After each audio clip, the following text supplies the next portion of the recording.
คือพระพุทธเจ้าเพิ่นให้โอกาสกับเทวทัตนี่บ่ธรรมดาเด้ฮู้จักขนาดว่าเทวทัตพยายามฆ่าพระองค์16ครั้งบ่ว่าสิสั่งนายขมังธนูมายิง16สุดพุ่นเด้มายิงเพิ่นน่ะแน่นั่นเด้แต่ปล่อยสร้างหน้าคือลิงใส่อีกหลายอย่างที่เทวทัตพยายามฆ่าแล้วเพิ่นก็ยังให้โอกาสจนแม้กระทั่งว่าโอกาสสุดท้ายที่เพิ่นให้ได้กับเทวทัตเด้อพระพุทธเจ้าออกไปบิณฑบาตนั้นฮู้อยู่บ่ว่าเทวทัตสิกิ่งหินใส่ฮู้จนว่าฮู้ถึงขั้นว่าถ้ามื้อนี้เทวทัตบ่ได้กลิ่งหินใส่เฮาบ่ได้ทำตามความสะใจบ่ได้ระบายความเครียดความอัดอั้นตันใจความบาดหมางและอาฆาตมันจะได้ผ่อนคลายออกถ้ามื้อนี้เทวทัตบ่ได้กลิ่งหินใส่เทวทัตสิหัวอกแตกตาย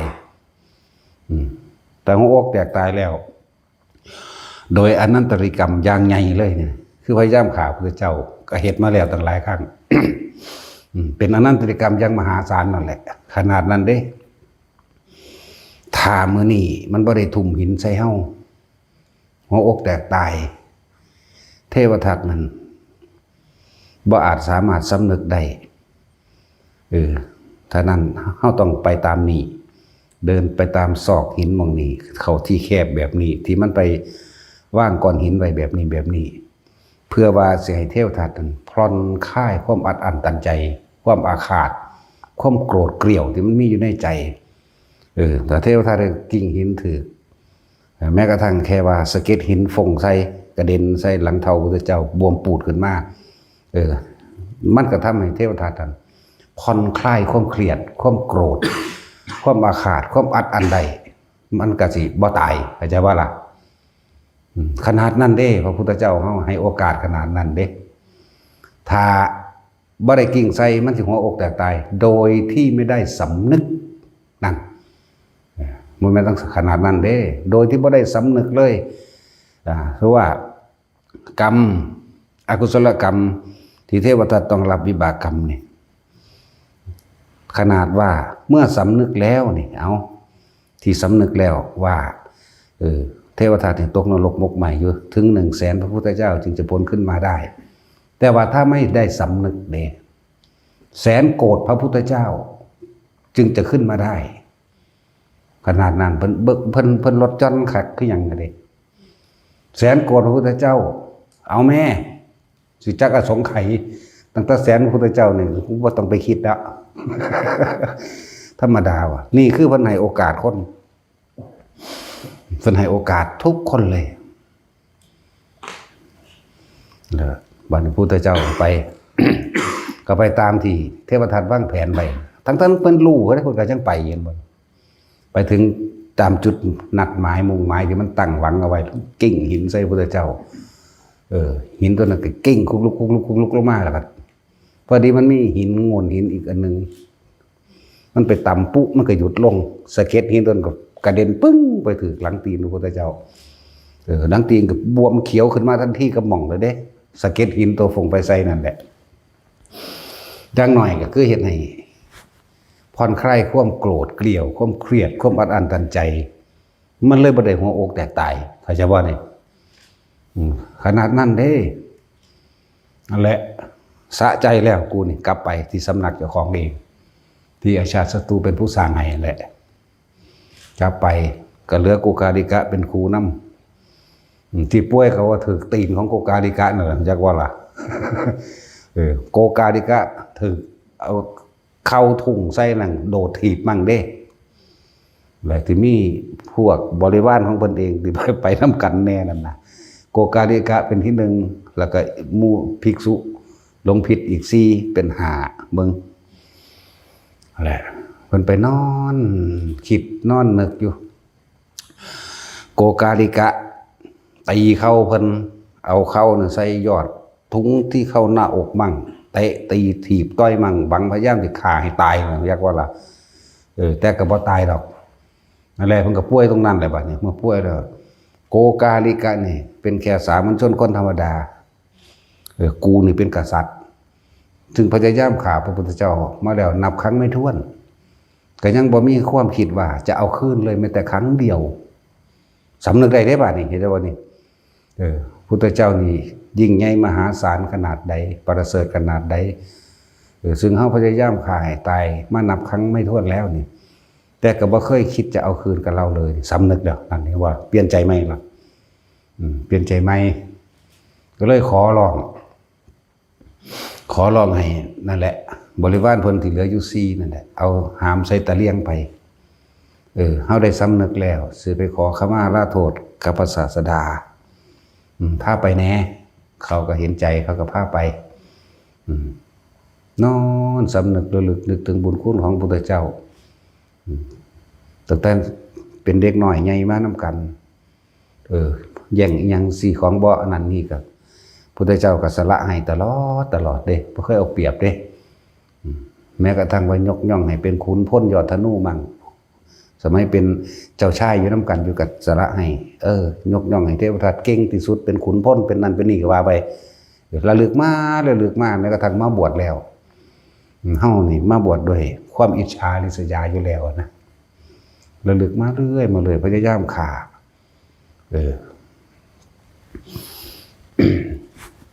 ปล่อยสร้างนาราคิลิงใส่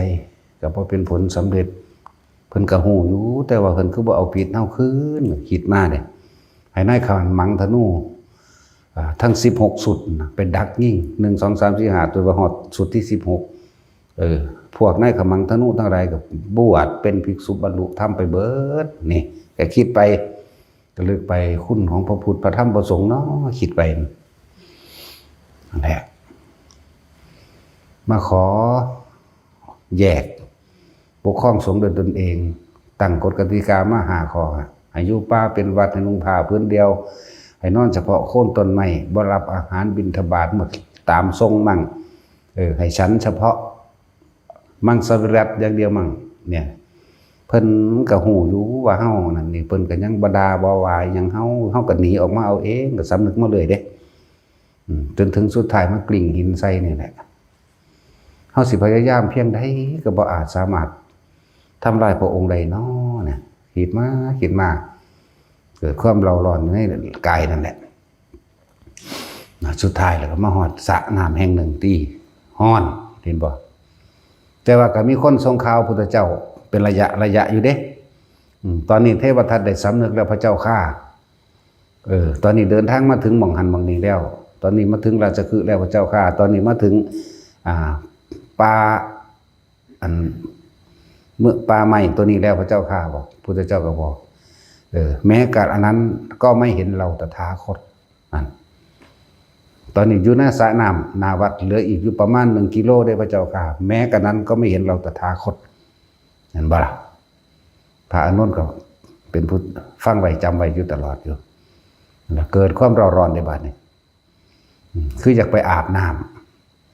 เพื่อสิแต่งตัวดีๆเพื่อสิได้เข้าไปกราบขอขมาพระพุทธเจ้าด้วยความสำนึกนั่นแหละพอเอาตีนแตะพื้นเท่านั้นแหละแผ่นดินก็แยกออกสูบลงเลยแผ่นดินแยกออกมหาเวทีไฟนรกบรรลัยกันกับดูดปุ๊บลงไปแต่ว่าโดยการระลึกนึกถึงคุณของพระพุทธเจ้าพุทธังธัมมังสังฆังสรณังคัจฉามิเนี่ยข้าพเจ้าได้เคยล่วงเกินองค์พระศาสดามาตลอดนั่นนับอสงไขยประมาณบ่ได้จนถึงชาติในปัจจุบันนี้ข้าพเจ้าได้สำนึกบุญคุณแล้วขอเปลี่ยนใจไหมบัดนี้ข้าพเจ้าจะขอถึงซึ่งพระพุทธพระธรรมพระสงฆ์ว่าเป็นที่พึ่งอันประเสริฐสูงสุดข้าพเจ้าจะขอถวายข้างนี้นี่กระดูกข้างนี่เป็นพุทธบูชาธรรมบูชาแห่งองค์พระศาสดาสัมมาสัมพุทธเจ้าว่าค่ำสุดปุ๊บดึงปุ๊บลงไปตอนนี้ก็ไปใหม่อยู่ในมหาเวทีนั่นอยู่สันที่อยู่หลุมที่สูงสุดนักสุดคือ8มหาเวทีเด้อตัดสินอยู่สันที่8จักไปสินักก็ไปเนาะตัดสินนั่นแหละขนาดนั้นเด้ความเมตตาความกรุณาความทุกอย่างมันหาที่สุดบ่ได้แล้วนะหาที่สุดบ่ได้แล้วบ่มีผู้เทียบได้เด้หลายอันหลายแบบหลายอย่างที่เพิ่นให้ความเมตตาหรือให้โอกาสกับทุกๆคนแม่นั่ง อย่างละจินจมานาวิกาที่พยายามใส่ไล่ใส่ความเพิ่นเฮ็ดอยู่จังซั่นจนถึงเวลา8 เดือน 9 เดือนทำท่าทองกับเพิ่นนั่นน่ะเพิ่นเตือนแล้วเตือนอีกเด้อย่าทำอย่างนั้นจินจมานาวิกาอย่าทำอย่างนั้นเพิ่นก็แสดงทำให้แสดงให้กลับใจไม่เห็นว่าก็บ่เอาอีกมื้อสุดท้ายก็ตัดสินใจเห็นว่า ให้เขากลึงไม้มาผูกใส่ทองเจ้าของไว้แล้วก็เอาผ้ายัดไว้ให้เป็นคนทองแล้วมากาวตูเพิ่นกำลังแสดงซ้ำอยู่สมณะโคดมเธอพร่ำสอนแต่ลูกศิษย์แต่ไม่เคยสอนตัวเองเธอไม่เป็นห่วงเราเลยเหรอลูกในท้องเนี่ยเป็นลูกของท่านนะนั่นเป็นสันแล้วเพิ่นบ่ปฏิเสธได้พุทธเจ้าลูกเอ๋ยเหรอเด้ บ่ธรรมดาเด้เรื่องนี้เป็นเรื่องระหว่างพ่อกับลูกเป็นเรื่องระหว่างเรากับท่านที่จะรู้ความจริงซึ่งกันและกันเรื่องนี้เป็นเรื่องที่เราสองคนรู้กันเท่านั้นนั่นเก้อเขินตัวบัดนี้ไปว่าเปลี่ยนไปมาบ่ได้บ่ล่ะอะนั่นเราจังซั่นเพิ่นบ่แก้ตัวเด้บ่แม่นเพิ่นบ่ว่าเด้ลูกเอ้ยหลุดแล้ว แต่ละตนเพิ่นก็ยังนี่เนาะนั่นแหละไปบ่เป็นติในตำราว่าพระอินทร์แปลงเป็นหนูมากัดสายอันเพิ่นผูกไว้สายยุ่งเพิ่นผูกไว้ในแอวตัวนั้นก็เลยตกลงมาทับตีนเพิ่นได้ซั่นคนก็รู้ความจริงเขาสิกระทืบเพิ่นที่ไล่กระทืบเพิ่นที่แล่นวิทย์ออกจากวัดเชตวันนี่แผ่นดินก็สูบยึดหน้าวัดนั่นได้นั่นก็เลยแต่ว่าใครแน่แผ่นดินบางหันมันหุบไว้อยู่บ่คือของเทพทัตของเทพทัตมันรุนแรงนะมันรุนแรงมากถึงพยายามฆ่าพุทธเจ้าเท็จสงแตกแยกพร้อมแล้วก็ยุ่งผู้อื่นให้ฆ่าพ่อฆ่าแม่เจ้าของพร้อมตัวเองก็ฆ่าตัวเองก็เฮ็ดพ่อป่วยคนเด้บ่ธรรมดาเด้ตัวเองเพิ่นเองอ่ะน่ะเฮ็ดพ่อเฮ็ดแม่ป่วยได้นั่นสิเอิ้นว่าฆ่าแม่เจ้าของกับบ่ผิดจังว่าล่ะในความจริงมันน่ะนั่นแหละแม่นั่นบอกให้กลับใจอยู่เด้แต่ว่าเว้าคำรุนแรงใส่แม่นะแม่ก็เลยป่วยไปเลยตายซ้ำนางอีหยังล่ะลืมชื่อล่ะ แม่เพิ่นนั่นน่ะ ลืมชื่อแล้วล่ะจำบ่ได้ชื่อคนบ่ดีนี่เนาะ นั่นแหละคือแบบอย่างที่ดีแบบอย่างที่ประเสริฐสูงสุดเฮาก็นำมาเป็นตัวอย่างนั่นแหละมาเป็นนิติมาเป็นประธานเฮาเองว่าเฮาสิเฮ็ดแบบนี้นะความหมายนั่นนั่งกินจมานาฬิกากับถือไปดินสูบเพิ่นว่าเพิ่นให้โอกาสขนาดนั้นเด้เพิ่นเตือนหลายคือหยังไงเด้มองที่เทวทัตถือไปดินสูบน้ำมองหันสัตว์ทั้งหลายที่มีในน้ำมันกันใจตายเบิดมันบ่อยากอยู่ใกล้คนเลวเขาใช่ว่าล่ะจนเท่าซุมื้อนี่น้ำใสติ้งๆแต่บอกแม้ขนาดต้นไม้อยู่ในเราจะห่าง 200-300 เมตรมันก็กันใจตายของมันเลยมันบ่อยากไปอยู่ไกลสัตว์ในหันก็บ่มีจักโตเด้เดี๋ยวนี้ก็ยังมีอยู่เด้บ่อน้ำนั่นเดี๋ยวเขาจะเอาแนวล้อมไว้อยู่ตัวนั่นแหละขนาดนั้นเพิ่นให้โอกาสแล้วก็นั่งอีหยังอีกบัดนี่นั่งอันที่ไปเผานางสาวดีสามาวดีนั่นหยังนางมาคันธิยะนี่ก็คือกันขนาดเพิ่นให้โอกาสสุดท้ายเอาบ่รัดเอาโอกาสสุดท้ายที่เห็นจะอุเทศมันสูญหลายจักว่าล่ะเอาไปฝังดินไว้ปาดเอาเนื้อนี่มาจิ้งมาจีมาปิ้งให้กินเนื้อแต่ของที่จี้ที่ปิ้งที่ทอดนั่นแหละยัดลงไปเนี่ยลงไปขนาดนั้นแล้วก็เผาเอาเฟื่องน่ะมาหุบใส่กับเผาทั้งดิบนี่เด้คือใจสิขาดแล้วนะตอนนั้นพระพุทธเจ้าอาศัยพุทธาภินิหารเฮ็ดเป็นพุทธนิมิตมาปรากฏขึ้นให้นึกถึงเพิ่นนี่แหมเข้าใจบ่ล่ะเป็นภาพพุทธนิมิตเกิดขึ้นในตาในนั่นแหละขนาดนั้นเด้มันเพิ่นอนุเคราะห์สงเคราะห์ขนาดนั้นเด้เป็นน้ำบักฆ่านี่ล่ะว่าซั่นโอ้ยใจขาดไปมหาเวกีซ้ำบ่แม่นเป็นดินสูบแต่ว่าก็ตายในหั่นแหละจักบ่ ตายแล้วเขาบ่สะใจเขาอีกเขาเอาไถที่ไถขาดเคิงมาได้แล้วก็เลยเขาไถได้นั่นพระเจ้าอุเทนไถสั่นแล้วนี่คือการให้โอกาสของเพิ่นแม้กระทั่งครั้งที่มีการลงปาฏิโมกข์พระเจ้าแสดงทำปาฏิโมกข์เนาะในสมัยพุทธเจ้าของเฮามีการแสดงปาฏิโมกข์เพียงครั้งเดียวครั้งที่2นี่แสดงบ่ได้เพราะว่าภิกษุบ่บริสุทธิ์เข้าใจว่าล่ะสิมีภิกษุองค์นึงก็ให้อาบัติเล็กน้อยนั่นแหละแต่เพิ่นบ่ยอมรับเพิ่นบ่แสดงหลังจากสันเช้าแล้วก็นั่งถ่ายอยู่หั่นละวันพระแต่ละองค์เพิ่นก็มีฌานเป็นเครื่องอยู่ของเพิ่นเนาะนิ่งอยู่แต่ละองค์ฮอด5 โมงแล้วพระอานนท์ก็อยู่บ่ได้แต่เว้าภาษาเฮา5 โมงแล้วพระเจ้าข้าเพิ่นก็นิ่งเที่ยงแล้วพระเจ้าข้าเพิ่นก็นิ่งพระเจ้านิ่งตลอดจนเท่านั้นโมงเท่านี้โมงจน2 ทุ่มแล้วพระเจ้าข้านิ่ง4 ทุ่มนิ่ง6 ทุ่มนิ่งพระแต่ละองค์เพิ่นสิมีเครื่องอยู่ของเพิ่นนั่งนิ่งๆของเพิ่นนั่นแหละทรงฌานเจริญฌานของเพิ่นเองอยู่ตลอดแต่ละองค์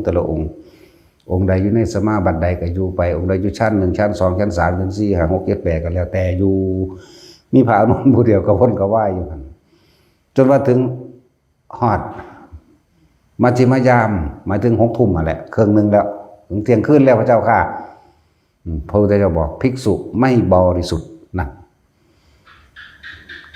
ถ้าสมมุติว่าเพิ่นแสดงปาฏิโมกข์ขึ้นมาอ้าปากขึ้นคำเดียวเท่านั้นภิกษุองค์นั้นสิหัวแตกเข้าใจว่าล่ะหัวแตกเป็น7 เสียงนี่ด้วยความเมตตากรุณาของพระองค์เองเพิ่นบ่แสดงเพิ่นว่ายังความกรุณาให้เกิดขึ้นกับภิกษุผู้ไม่แสดงอาบัติหรือผู้ไม่แสดงความบริสุทธิ์ต่อหมู่พวกภิกษุสงฆ์ร่วมกันพระโมคคัลลามื่นตาขึ้นมาสำรวจจิตโอ้ยมึงเป็นหยังคือบ่ยอมรับความหมายเพิ่นถ้าเป็นเฮาสิวางสั่นนั่นนะติดฟ้ามือใส่กกหูพร้อมจะไปยะพร้อมนั่นนะถ้าเป็นเฮานะเป็นหยังคือบ่ยอมรับตัวเองคือบ่แสดงมันเป็นของเล็กน้อยเพิ่นก็ใส่ฤทธิ์ของเพิ่นเปิดประตูอาคารกุฎาคารแหละเปล่งปางออกมากับใส่ฤทธิ์ใส่มือข้างเดียวนี่พุ่นฟาดกิ่งลุ่มไปพุ่นเห็นบ่ล่ะเห็นบ่ตาสินจะเห็นบ่เดี๋ยวนี้ก็เห็นอยู่เด้ก็เว้าเดี๋ยวนี้ก็เห็นเด้กิ่งลุ่มเกียกดินอำลอมไปพระพุทธเจ้าบอกว่าต่อไปนี้พวกเธอทั้งหลายจงพากันร่วมกันทำสังฆกรรมด้วยพวกเธอทั้งหลายเหล่านั้นเองเถิดนั่นทั้งสั่นตัวสังคีตะภิกษุทั้งหลายทรงสามัคคีซึ่งกันและกันมาสวดน้ำกันมาฟังกันจังความสามัคคีเกิดขึ้นเถิดเพิ่นก็บ่ว่าแนวนั้นแนวนี้เด้แต่ว่ามันทั้งมีผู้ไปถามพระอานนท์อยู่ตอนแล้วเพิ่นก็แยกย้ายไปไผมันเด้นั่นว่าล่ะนั่นแหละต่อมาก็เลยได้ลงเอาเองมีการแสดงปาฏิโมกข์เพียงครั้งเดียวสำหรับพระพุทธเจ้าเฮาพระโคดมเฮายังความกรุณาให้บังเกิดแก่หมู่ภิกษุผู้เป็นกุลบุตรใหม่เพื่อความบ่บริสุทธิ์มันก็เลยจะเฮ็ดให้หัวแตกไม่ถ้าสิเว้าโดยพิสดารหน่อยยักษ์ตนหนึ่งถือกระบองถ่าอยู่จังซี่แล้วตากึ่งอยู่ถ้าพุทธเจ้าแสดงปุ๊บขึ้นมาทันทีเลยเนี่ยดูก่อนภิกษุทั้งหลายแค่คำเดียวนี่ได้ปัวโลดเด้หรือว่าพิสดารเราโดยอภินิหารอันนี้เฮาเว้าบ่อภินิหารจังซั่นแหละเนี่ยเลยมีความเป็นมาเพราะความกรุณาให้แก่มีภิกษุพวกนั้นเพิ่นจึงมีการแสดงอาบัตินั่นเองเข้าใจบ่ล่ะและเพิ่นให้โอกาส จนเฮาบ่ผิดพลาดบ่มีดอกตั้งหลายอย่างหลายอันตัวตั้งแต่มหาโจรองคุริมานเพิ่นก็ยังไปเอาเนาะมหาโจรองคุริมานนั่นฆ่าคนไปตั้งหลายพันกว่าคนพุ่นเด้ในตำราเขียนว่า999นึงเด้เฮามันนอกตำราอยู่แล้วเฮานั่นน่ะพันกว่าพุ่น6-7 นิ้วที่แรกเอาไปซ่อนไว้ตามศอกหลืบหรือหินหนูเอาไปมั่งสัตว์ต่างๆเอาไปแทะกินมั่งมันก็หายตัวเนาะ แล้วก็เอาไปเสียงหม่องไม้ซ่อนไว้ตรงที่อื่นนะที่โพรงไม้มั่งเนี่ยสัตว์อื่นก็ไปนี่แหละจึงมีความคิดเกิดขึ้นว่าเราจะหาเชือกมาพันแล้วก็ร้อยในที่เชือกร้อยเอาไว้ในคอแห่งเราดีกว่าแบบนี้ก็นั่นแหละจังสั้นล่ะจังขามาเลยก็คอยหอยมาจนถึงที่สุดแล้วเจ้าประเสนส่งทหารไปปราบโจรนี่ส่งไปเที่ยวแรก 3,000 คนสู่บ่ได้คน3 คน 3,000 คนบ่มีศาสตราอาวุธใดๆสามารถทำลายแม้ระคายให้ผิวเครื่องระคายผิวขององค์คุริมานไม่ได้เพราะมันเกิดโดยเป็นเจ้าแห่งศาสตราวุธไม่อาจสามารถทำอะไรได้นั่นบุญเก่าเพิ่นจากว่าบุญเก่าที่เพิ่นได้ถวายเนื้อกับพระเจกจากว่าล่ะพระเจกมีหน้าที่ให้พรได้เอวังโหตุจงเป็นเช่นนั้นเถิดอย่างเดียวได้บ่จริงจักหยังเล่นนั่นเขาขอพรไปขาคนก็ให้เขาเนาะเดี๋ยวต้องด่าพระเจกด้วยจักหน่อยบ่จักหยังกระเบิ่งนะเขาขอไปหยังนั่นซะแล้วเอวังโหตุอย่างเดียวก็ได้ขอแบบใดก็ได้เด้นั่นแหละพระเจกขอต้องมีแนวเฮ็ดเอาเด้เดี๋ยวพวกนี้สิเอาไปขอเป็นนางขมอขอบ่มีโอกาสได้พบพ่อพระเจกดอกสั่นแล้วจังว่าเพิ่นให้โอกาสแต่ละคนถ้าบ่ได้อันนันตริยกรรมนะพวกเขายังมีสิทธิ์ที่เข้าสู่มรรคผลนิพพานได้ทุกคนเลยสิ่งที่ห้ามนิพพานคือมรรคอนันตริยกรรมเท่านั้นนอกนั้นบ่ห้ามก็แล้วกันนั่นแหละเมื่อนั้นหลังจากนั้นมา 3,000 คนก็เอาบ่อยู่บ่ได้จับบ่ได้สุดท้ายพระเจ้าประเสนประชุมกันเอาไปอีก 30,000ต้องได้แน่บัดนี้ผู้พ่อเพิ่นน่ะพราหมณ์ปุโรหิตจากว่าพราหมณ์ปุโรหิตกับแม่เพิ่นเป็นห่วงหลายแม่นี่ลักหนีออกเพราะว่ารู้ข่าวว่าเขาสิส่งมันทหารทั้งเบิด 30,000 นี่ไปปราบโพลิมานเด้ซั่นน่ะเฝ้าไปเด้เฝ้าไปอหิงสกะคือองค์โพลิมานนั่นแหละอหิงสกะนี่ครั้งนี้คงจะไม่รอดแน่เพิ่นมาเว้าเมียเพิ่นฟังเห็นบ่ล่ะผู้เมียน่ะนี่แม่นี่เห็นบ่นี่ฮักลูกขนาดใดหนีเฝ้าพอตาได้ยินข่าวนึงหนีออกจากบ้านกลางคืนเลยเด้หนีไปนำหาลูกบอกให้ลูกหนีนั่นเองความหมายว่าสิบอกให้ลูกหนีแต่ว่าผู้พ่อผู้ผัวนั่นก็บอกว่าอยู่เด้เจ้ากับลูกเจ้านั่นน่ะจากกันมานานแล้วลูกเจ้าสิจื้อเจ้าบ่ได้เด้ตอนนี้ถูกความหลงครอบงำจนสิบ่จำได้แล้วลูกสิฆ่าเอาถ้าลูกฆ่าแล้วสิเกิดกลายเป็นอนันตริยกรรมเจ้าจะไปดีกว่าก็เตือนอยู่แต่กับฝืนไปอย่างเดียวนั่นแหละในมือนั้นพระพุทธเจ้าก็เร่งพยานเบิ่งที่บัดนี้ไปเห็นแม่แล่นแวบไปโอ้ตายแล้วบาดนี้สำรวจเบิ่งองคุลิมานสามารถสิบรรลุธรรมบ่นบรรลุสิเบิ่งสาวกองค์ใดองค์หนึ่งสิมีความสามารถในการสิปราบมณทิฏฐิขององคุลิมานได้บ่เบิ่งสาวกองค์นั้นบ่มีอุปนิสัยวาสนาซึ่งกันและกันบ่มีอุปนิสัยในการปราบมันส่วนเพิ่นตัวเพิ่นเองเนี่ยเคยปราบทิฏฐิมณะขององคุลิมานมาหลายภพชาติชาติที่เป็นรากสดมากชาติที่เป็นหยังละลืมชื่อมันหลายชาติอยู่เป็นหยังละคือสิคิดออกทางบ่ออก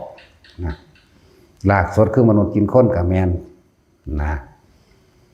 นั่นแหละพระพุทธเจ้าก็เร่งพยานเบิ่งแล้วเฮาเคยปราบสัตว์นั้นนับเป็น10ศาสตร์ต่อจากศาสตร์นั้นมาเป็นศาสตร์นี้เอาเว้นจากเราตถาคตแล้วบุคคลผู้อื่นไม่อาจสามารถทำได้นั่นแหละเพิ่นจังเป็นล่ะ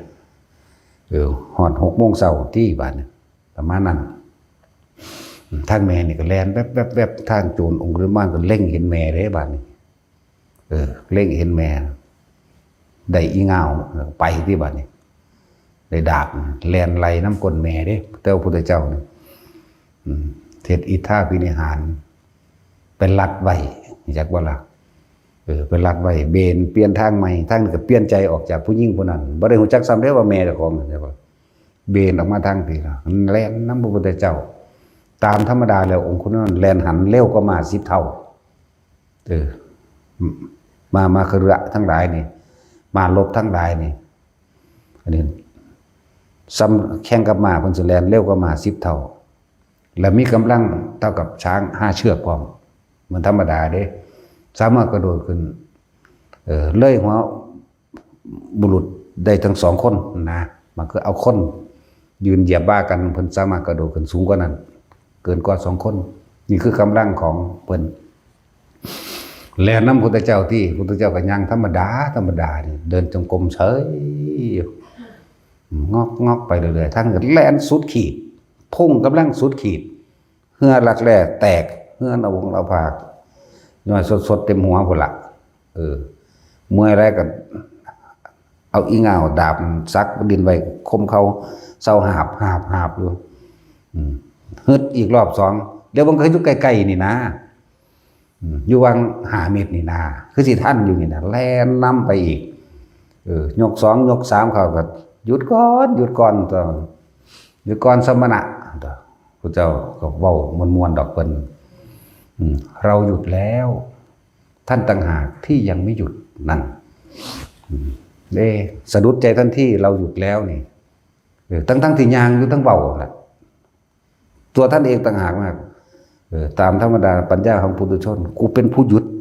ห้องใส่ถามแท้ๆแต่ของเป็นยังคือมันจิตตัวทั้งที่ยางอยู่ก็เลยมีความสะดุดใจอยู่หนึ่งหยุดก่อนสมณะขึ้นชื่อว่าความหยุดของท่านเช่นไรเพราะท่านยังเดินอยู่ตามธรรมดาแล้วสมณะทั้งหลายย่อมไม่พูดโกหกย่อมมีสัจจะอยู่เสมอแต่ตัวท่านเป็นสมณะแท้ๆทำไมยิงโกหกเรานั่นเราหยุดแล้วจากการทำร้ายเบียดเบียนให้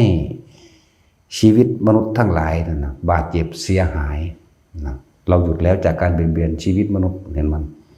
ให้บาดเจ็บและเสียหายแต่ตัวท่านยังไม่หยุดสะดุดกึกขึ้นมาทันทีคนมันมีปัญญาอยู่แล้วแต่ว่าท่านมีผู้เปิดเหมือนว่าละนึกได้ที่วันนี้เพราะถ้านึกได้ปุ๊บพระพุทธเจ้าก็หันมาว่าจากเคยยาง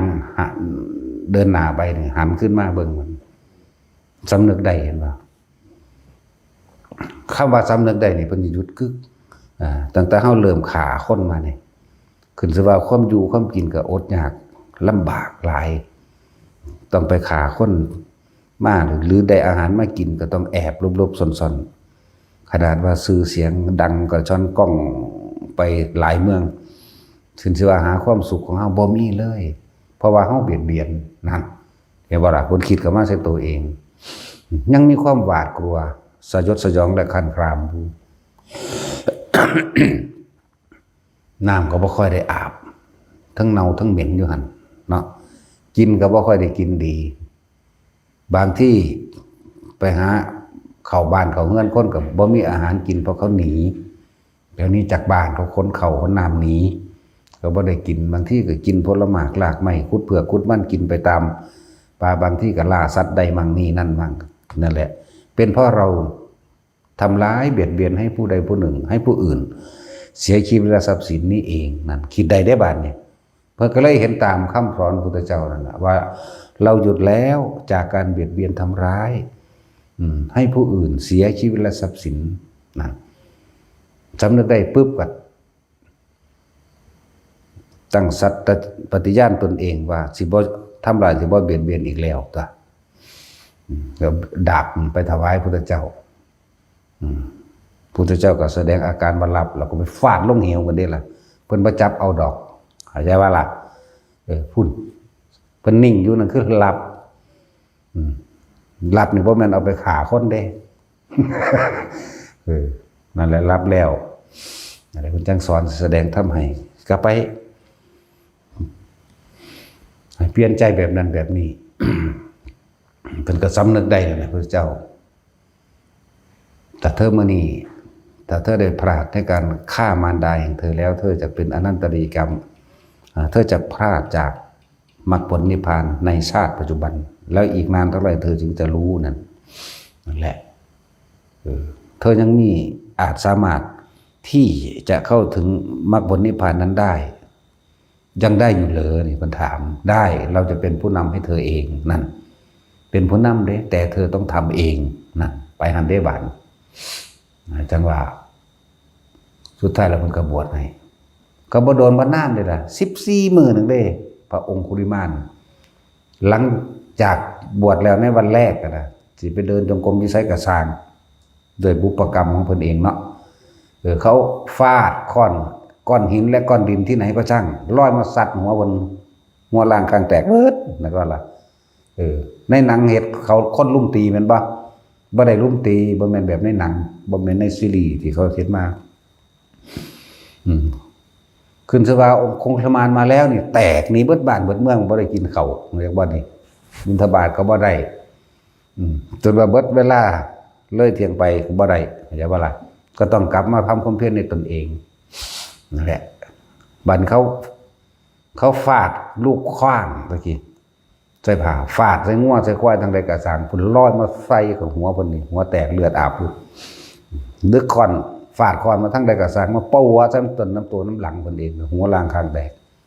เดินตรงกลมอยู่ก็ต้องได้รับก้อนหินก้อนดินทั้งหลายแหละที่มันมาในทิศต่างๆเด้นั่นแหละคำว่ากรรมมันยุติธรรมเสมอ บ่ได้เลือกไผเด้สั่นแหละเจ็ดอยู่สั่นหาลังมือก็ได้สันมั่งบ่ได้สันมั่งนั่นแหละจักบ่ล่ะจนถึงมื้อที่14พุ่นก็ฝึกยิงธนูอยู่ทางอื่นพุ่นจักบ่ล่ะเพิ่นก็พิจารณาความทุกข์คนพิจารณาไปเรื่อยๆเดินจงกรมเด้นี่เดินไปพิจารณาไปจนถึงสุดท้ายว่าแม้นคนเฮาชนะสงครามแม้นมากมายเพียงใดก็ช่างแต่ไม่อาจสามารถชนะความตายนั้นได้เห็นหรอความตายนี่เป็นสิ่งที่หนีไม่พ้นเฮาก็ฆ่าคนตายหลายมากมายบุคคลอื่นที่เราไม่ได้ฆ่าเขาก็ตายป่วยก็ตายบ่ป่วยก็ตายเป็นกระลึกของเพิ่นไปนี่คนพิจารณาความตายจนถึงสุดท้ายแล้วเพิ่นก็รู้ได้ว่าลูกธนูสิมาหาเพิ่นก็ยืนให้ลูกธนูใส่เลยเข้าใจนี่เพิ่นตัดตายเพิ่นตัดตายละอันนั้นเพิ่นก็รู้อยู่ว่าลูกธนูที่เขายิงมาหากธนูจะปักให้ตรงกลางระหว่างกลางศีรษะแห่งเรามั่งตรงกลางหัวใจของเรามั่งเราก็จะไม่หนีนั่นคือเพิ่นยินดีแล้วเพิ่นยอมรับแล้วเพิ่นว่างคลายออกนั่นแหละลูกธนูนั่นก็ลงมาจริงๆได้ป่ะเนี่ยวึดมาแต่ว่ามันเคลื่อนเองกายมันเคลื่อนออกเองโดยผลแห่งสมาบัติเข้าใจว่าล่ะส่วนสองชาติเจริญชาติอันนี้แหละมันก็มีอยู่หันแล้วนะอีกอย่างหนึ่งเพิ่นก็เป็นเจ้าแห่งสัตตาพร้อมอาวุธใดๆก็บ่อาจสามารถทำลายเพิ่นได้ธนูลงมาจังสิเคลื่อนออกเองเลยปุ๊บลงไปบรรลุอรหันต์แต่ขณะนั้นคนก็ยังย่านอยู่เด้อย่าว่าล่ะคนก็ยังย่านไปบิณฑบาตทั้งหลายมันแตกหนีหมดนั่นแหละไปทางอื่นทางไกล มือหนึ่งคนเจ็บท้องนั่นแหละไม่ใช่ว่าล่ะคล้ายๆกันกับในซีรีส์อยู่หางบ่แม่นแบบซีรีส์เป็นหมู่บ้านอันนี้ในซีรีส์หนังนั่นเกียนมันว่าเขาออกลูกอยู่เกียนเนาะแล่นไปแล่นมานั่นบ่แม่นแบบนั้น เขาเอาผ้ากันคนที่ออกลูกเขาเอาผ้ากันห้องไว้ทางคนเจ็บท้องออกลูกก็ห้องโอ้ยอ้อยอยู่หั่นแล้วกูสิบ่เอาอีกแล้วกูสิบ่เอาอีกแล้วผัวดิถ้ามันกูหลาบหลายเด้ทั้งจมทั้งด่าเพิ่นกับทะลุออกไปถ้าเกิดหยังขึ้นคือมีเสียงคนร้องดุดดังว่าคนเจ็บปวดแท้โอ้ยิงผู้นี้ปวดท้องมา3 มื้อแล้วบ่ออกลูกจักเทื่อจมอยู่นี่ว่าคุณสิบ่เอาผัวอีกแล้วจนกูเข็ดกูหลาบหลายว่าซ่านเพิ่นก็นึกถึงจังได๋เนาะสิซอยเขาได้จังกลับไปหาพุทธเจ้าพระพุทธเจ้าจึงแสดงสัจจะกิริยาให้เรียกว่าล่ะยะโตหังภคินิอริยยะชาติยาชาโตนาวิชานามินั่นสัญจิจาปนังคีวิตาบรปตาเตนะสัจเจนะโสติเตโหตุโสติคัพพัสสะที่แรกว่าจังซี่องค์คุลิมานว่าตั้งแต่เราเกิดมาโดยอริยชาติที่จะจงใจทำร้ายสัตว์อื่นให้ตกหล่นและเสียหายเสียชีวิตนั้นเป็นอันว่าไม่มีเลยด้วยสัจจะวาจาอันนี้ ขอน้องหญิงตลอดทั้งลูกในครรภ์แห่งน้องหญิงจงออกมาด้วยความสุขสวัสดีเถิดเรียกว่ายะโตหังภคณิคำว่าอริยายะนี่บ่มีจากว่ายะโตหังภคณินี่อริยายะบ่มีมิตรว่าชาติยาชาโตไปเลยยะโตหังภคณิชาติยาชาโตนาพิชานามิ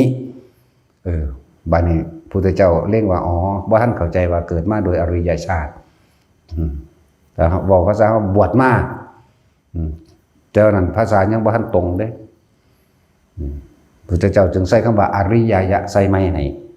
จึงเป็นยะโตหังอริยายะชาติยาชาโตนามิชานามิสัจจิจาปานังคีวิตวะโรโรเปตาเตนะเจนะสุติโหตุสุติคัพพัสสะคำแรกนี่คำแรกบนไหนคำแรกว่ายะโตหังภคณิชาติยาชาโตนาพิชานามิบัดนี้คนบ่ท่านเข้าใจตัวนี้นะพุทธเจ้าได้บอกให้เธอกลับไปใส่สัจจกริยาเด้อเนี่ยยะโตหังภคินิอริยายะชาติยาชาโตดูก่อนน้องหญิงเนี่ยตั้งแต่อาตมาเกิดมาโดยอริยชาตินี่แบบนี้บัดนี้ที่จงใจจะทำร้ายชีวิตสัตว์อื่นให้ตกหล่นเสียหายชีวิตและทรัพย์สินเป็นอันไม่มีด้วยสัจจะวาจาอันนี้ขอให้น้องหญิงตลอดทั้งบุตรในกันแห่งน้องหญิงจงออกมาด้วยความสุขสวัสดีเถิดกลับไปนี่ไปได้คำสอนพุทธเจ้ามาแล้วกลับไปได้บ้างก็เลยบอกว่า ขอให้ทุกคนให้โอกาสกับอาตมาจะช่วยให้นี่คลอดลูกนะออกง่ายๆเขาก็เลยเอาผ้ามากั้นไว้ซี่แก่บัดซี่แก่ใบเลี้ยวเห็นดอกเขาก็เลยเอาตั้งมานั่งไว้มาเอาตั้งไม้เพิ่นนั่งเพิ่นก็นั่งตั้งแล้วเพิ่นก็นี่แหละเพิ่นก็ยะโตหังภคณิอริยายะชาติยาชาโตนี่แหละพอต่อสุดคำปุ๊บเสียงลูกก็แว่ขึ้นมาเลยนั่นแหละหลังจากนั้นมากก็เลยเป็นผู้มีลาภมากอยู่อยากว่าละนั่นแหละพูดถึงเรื่องการให้โอกาสของพระพุทธเจ้าเด้นี่มันก็ต่อมาตั้งหลายคนเนาะพูดถึงการให้โอกาสที่พระพุทธเจ้าให้โอกาสให้โอกาสเทวทัตพยายามฆ่าเพิ่นจนนับครั้งบ่ได้แต่สิไล่มาแล้วพุ่นล่ะตั้งแต่สมัยเป็นเจ้าชายอยู่นำกันมันบ่แม่นแรงคือนี่เด้สมัยเป็นเด็กน้อยไปสุกเพิ่นตกน้ำจากบ่ล่ะเป็นสุกไอ้เจ้าชายสิทธัตถะตกน้ำเด้นั่นแหละมันก็บ่เป็นหยังนะมันมีคนมีบุญเนาะสั่นแล้วหลายอย่างคือเด้มันบ่แม่นหลายเพิ่นบ่แม่นพวกเฮาเห็นแค่นี้เด้มันหลายเรื่องคือหยังออกรบเนี่ยก็ร้อยยิงทั้งหลังอีกเด้ร้อยยิงเพิ่นน่ะตอนออกรบก็นี่อยู่รบกับหมู่พวกพระเจ้าพระเสนนี่แหละเขาเจ้าก็อยู่ในรุ่นราวคราวเดียวกันนั่นแหละรบกับพวกดีเด้แต่ว่าศัตรูนี่แอบยิงข้างหลังแต่ว่าลูกธนูมันบ่ไปตามนั้นมันหนีเปิ้นไปทางไม้พุ่นหลายครั้งแล้วตั้งแต่เป็นคารวาสนำกันตั้งแต่เป็นเจ้าชายนำกันเนี่ยพวกเฮาบ่ฮู้จักซ้ำเรื่องจังซี่เนาะบ่จักถ้าบ่เว้าให้ฟังถ้าเป็นเด็กน้อยสุกตกน้ำหรือใส่วิธีกลโกงให้ลงไปเอานั่นเอานี่ทั้งที่น้ำมันลึกแล้วก็สิบาดเวลาสิขับข้างล่างก็สิว่าโตนลงเองจังซั่นแล้วบางคนมีบุญมันมีผู้ซอยอยู่หั่นแหละบุญเพิ่นเองนั่นแหละนั่นแหละจึงบอกว่านับครั้งไม่ถ้วนจำบ่ได้ว่าเฮ็ดหยังแน่ตอนออกไปรบจังสิก็เอาธนูแอบยิงเพิ่นยิงข้างหลังเด้นี่สัตว์หอกใส่ธนูยิงใส่แล้วก็โดยยาพิษหลายแบบโดยยาพิษพร้อมเพิ่นก็กินนี่เบิ่งเฉยบ่เป็นหยังคนมีเมตตายาพิษบ่อาจสามารถทำลายได้ดอกนะความหมายเพิ่นนั่นแหละปานนั้นเพิ่นต้องให้โอกาสเนาะนั่นแหละคนที่ถ้าสิพูดถึงบุพกรรมของเพิ่นมันก็มีตั้งพุ่นแหละแต่สมัยเกิดเป็นคนค้าขายรับซื้อของเก่ามานำกันแหละที่เป็นยังตั้งต้นแห่งเทวทัตที่ปรารถนาความอาฆาตของเจ้าของเองเกี่ยวกับเรื่องพุ่นละ เศรษฐีตกยากเหลือถาดทองคำอยู่อันเดียวนะเทวทัตเข้ามาในหมู่บ้านก่อนทั้งทิศไต่นะเข้ามาแล้วถามพอดีหลานเศรษฐีตกทุกข์ได้ยากนี่จากได้ของเล่นแต่ว่าบ่มีเงินซื้อก็เลยเอาทองเก่าเนี่ยมาขายตีราคาแล้วว่าให้เท่าใด ให้เห็นซ้ำ8กับ5ปณะหรือ100กับ5ปณะนี่แหละนะเทพทัตมันก็ฮู้แล้วว่าท้องกิ่งเลยว่าโอ้ยนี่ของปลอมตัวสิขายอยู่ว่าซ้ำนี่แหละนะเรื่องสั้นคำถามล่ะคิดว่าสิเข้าไปสุดบ้านแล้วจังสิกลับมาให้ราคาเพิ่มขึ้นอีกนะความหมายแบบนี้พระพุทธเจ้าโพธิสัตว์เฮาเนี่ยมาถึงปึ๊บมาหยิกเบิ่งแล้วทองคำแท้ตัวนี้คือบ่เก็บไว้มันเป็นของประจำตระกูลบ่แม่นบ่นะจังซั่นแล้วเพิ่นก็เลยซื้อในราคา 1,000 กับ5ปณะในตำราว่าจังซั่นความจริงบ่ได้ซื้อเอาเงินให้ 1,000 กับ5ปณะเพราะว่านี่เป็นของต้นตระกูลเก่าเพิ่นเลยมอบให้ซื่อๆเด้อในตำราว่าซื้อ 1,000 กับ5ปณะนั่นแหละเป็นเหตุให้บัดนี้ เอาเงินให้แล้วก็บอกให้เอาถาดนี่ไปเก็บไว้ซะมันเป็นของต้นตระกูลจังซั่นเป็นของต้นตระกูลเก็บไว้เทวทัตกลับไปสุดบ้านแล้วทางนี้ออกทางทิศเหนือจังว่าออกไปแล้วกลับมาแล้วก็แต่งความไว้กลับมาแต่งก็ไว้ว่าได้ขายให้กับพ่อค้าคนนั้นไปแล้วให้ว่าไว้จังซี่ที่จริงบ่ได้ขายอยู่แต่ว่าเพิ่นบ่เอาเพิ่นบ่ซื้อเพิ่นบ่เอาเพิ่นเอาเงินให้ซื่อๆจังว่าล่ะเพิ่นสงเคราะห์เศรษฐีตกยากว่าหลานคนนั้นก็สิเป็นเมียเพิ่นในต่อไปนั่นแหละเขาเจ้าอนุเคราะห์กันหมายถึงหลานผู้จักได้ของเล่นนั่นน่ะชีวิตนี่จังเวียนกลับขึ้นมาก็มาเห็นกันอีกใหญ่แล้วก็เลยเอากันไปเป็นเมีย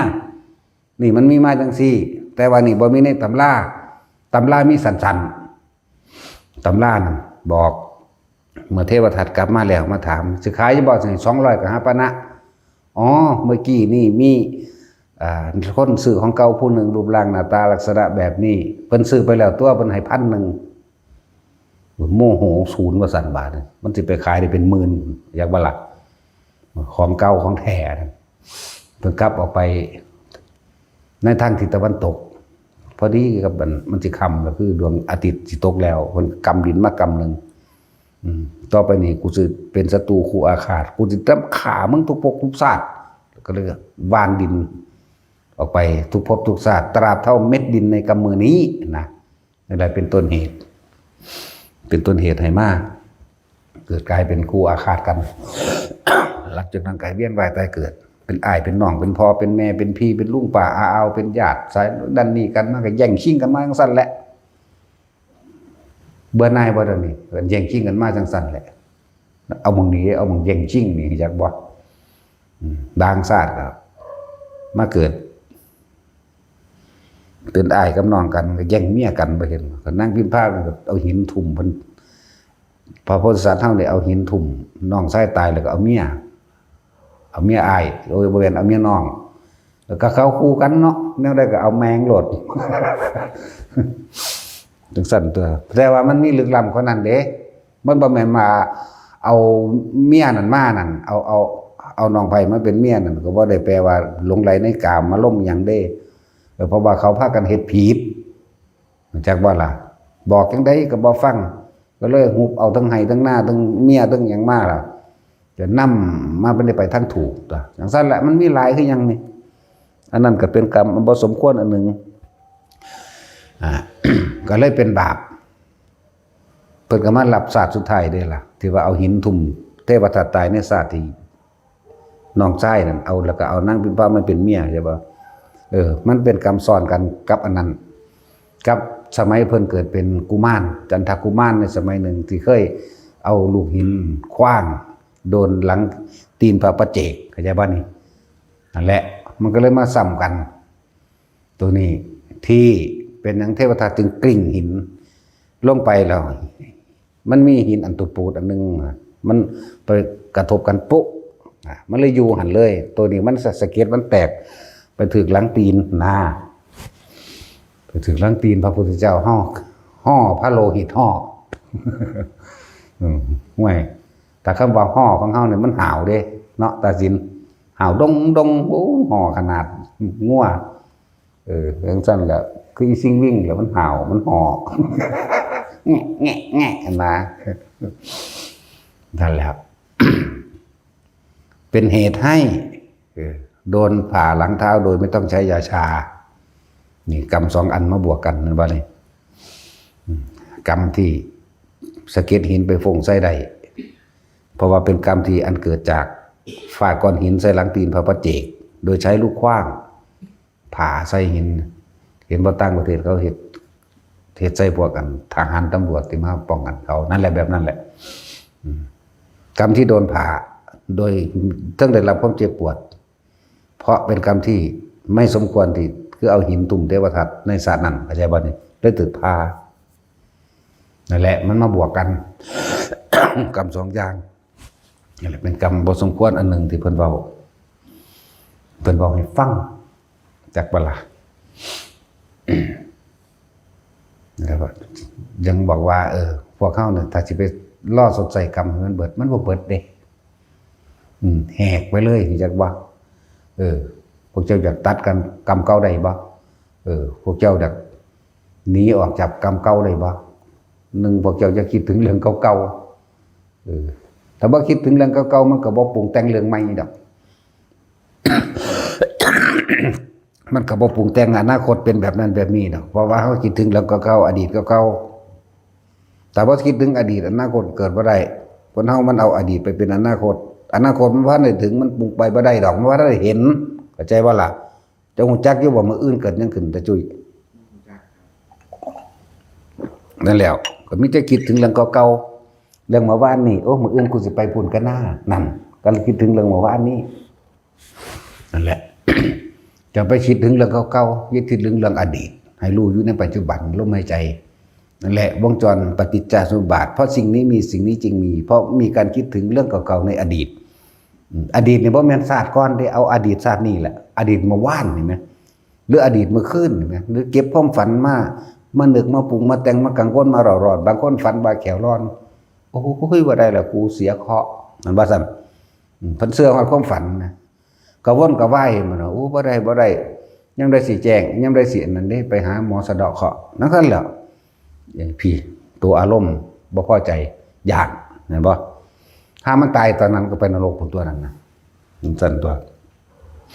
ขนาดความฝันซื่อๆก็ยังเอามาคิดนึกปรุงแต่งฝันเมื่อคืนนี้เห็นบ่ล่ะนำความฝันอันนี้เห็นคือความฝันมันก็ยังจำได้เนาะไปปรึกษาหมู่พวกผู้นั้นผู้นี้อุ้ยบ่ได้เด้มึงไปสะเดาะเคราะห์ไปกูสิพาไปเด้บัดนี้ไปหั่นแล้วบัดนี้นั่นแหละมันส่วนมากมันเอาอดีตไปเป็นไปปรุงแต่งนึกคิดจิตมโนวิญญาณ